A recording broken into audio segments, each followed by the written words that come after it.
Hello दोस्तों, welcome back to stories by Nini. आज की कहानी है छलावे के बारे में। छलावे के बारे में आपने सुना ही होगा। ये एक ऐसा भूत है जो लोगों को अपने जाल में फंसाता है और रूप बदलकर उन्हें अपने साथ ले जाने की कोशिश करता है, और जो भी उसके साथ चला जाता है वो कभी भी वापस नहीं आता। तो आज की स्टोरी है पंकज और रवि की। पंकज और रवि सगे भाई थे। पंकज बड़ा था और रवि छोटा। दोनों गर्मियों की छुट्टी में अपने मामा जी के गांव गए हुए थे। पंकज के मामा जी एक किसान थे और बहुत मेहनती थे।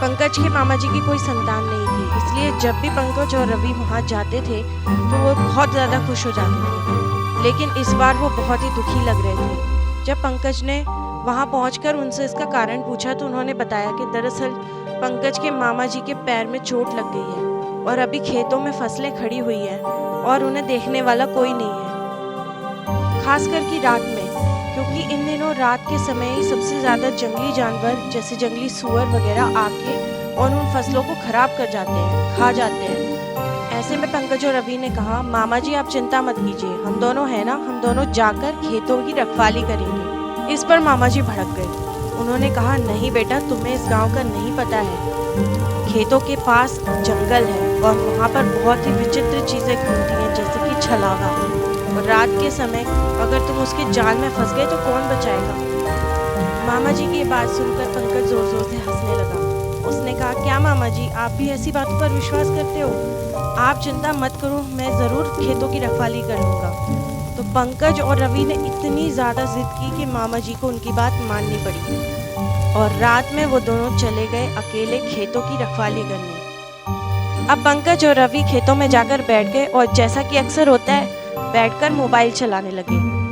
इतने में उन्हें सामने से मामा जी आते दिखाई दिए। वो दोनों चौंक गए। मामा जी, उनका पैर तो ठीक हो गया था और वो यहाँ पर आ गए।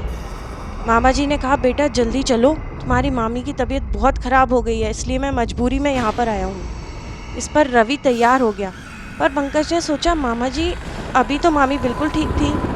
पर मामा जी ने कहा कि नहीं, तुम्हें जल्दी मेरे साथ चलना होगा।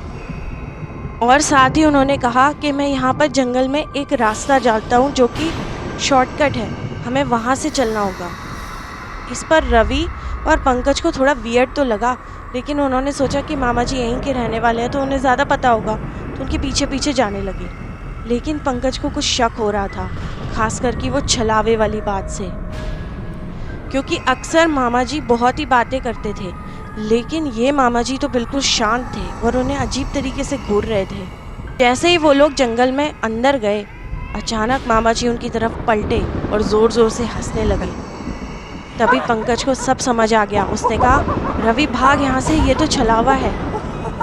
तो पंकज भी भागने लगा और रवि भी भागने लगा, लेकिन पंकज बड़ा था इसलिए वो तेज़ गति से भाग रहा था और रवि बेचारा छोटा था इसलिए वो इतनी तेज़ नहीं भाग पाया। पंकज ने पीछे मुड़कर देखा तो रवि नीचे गिर गया था। पंकज उसकी मदद के लिए आगे बढ़ा, लेकिन उसने छलावे का असली रूप देखा। वो अपने असली रूप में आ गया था। उसके बड़े बड़े नाखून थे और दांत थे, और वो एकदम से पंकज की तरफ आने लगा। तो पंकज भागकर सीधा गया अपने मामा जी के घर और उन्हें सारी बातें बताई। तब पंकज के मामा जी, मामी और साथ के कुछ गाँव वाले सीधे जंगल की तरफ गए जहाँ पंकज उनको लेकर गया, जहाँ रवि था। लेकिन रवि तो गायब था, वो वहाँ पर था ही नहीं। उन लोगों ने बहुत खोजा, लेकिन अगले दिन रवि खेत में बेहोश पड़ा मिला। कुछ समय बाद रवि की आंखें खुली, लेकिन जब रवि ने अपने साथ क्या हुआ बताना चाहा तो वो नहीं बता पाया, क्योंकि उसकी आवाज़ चली गई थी, वो बोल ही नहीं पा रहा था। इस बात के लिए पंकज आज भी गिल्टी फील करता है कि अगर उसने मामा जी की बात मान ली होती तो आज उसके छोटे भाई के साथ ये सब नहीं हुआ होता। तो ये थी आज की स्टोरी। वीडियो पसंद आई हो तो इसे लाइक करें और चैनल को सब्सक्राइब करें। Thank you for listening.